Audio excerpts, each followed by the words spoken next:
So I want us to go from the beginning, right? Yes. So you are a Nonhlanhla who's young, right? 10, 11 years old. Yeah. You are growing up in the rural areas of KZN. Wow. You are fetching water, right? Yes. You grew up fetching water. Yes. You have goats. Right. So you go and you study chemistry. Yes. And you work in a lab. Yes, absolutely. And then you're a scientist. Yes. And now you own a premium fashion brand. Now, how does that happen? I think all of it comes together when you see the premium brand and how it links to my upbringing. Yes. Because that's what brought it together, really.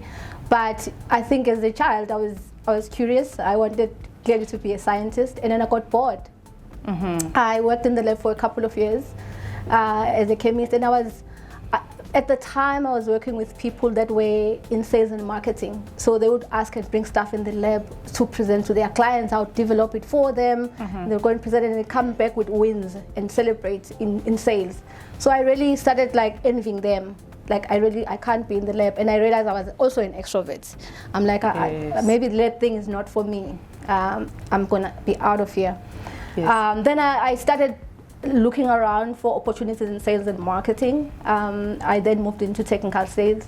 But the main thing that brought me to maybe coming here closer was me moving to FMCG. That's the thing that now, it was like a second university for me.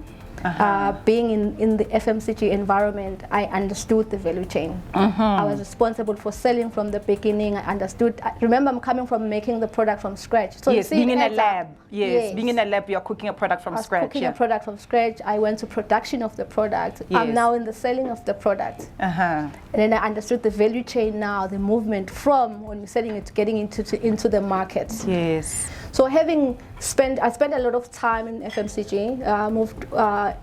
I was privileged to be in good companies that taught me both between sales and marketing. So I then acquired skills that taught me how to sell, to analyze trends, to determine the product pricing from creation of a product. So I could package a product and sell it. I felt like if I keep doing this for other people, perhaps at some point I can do it for myself.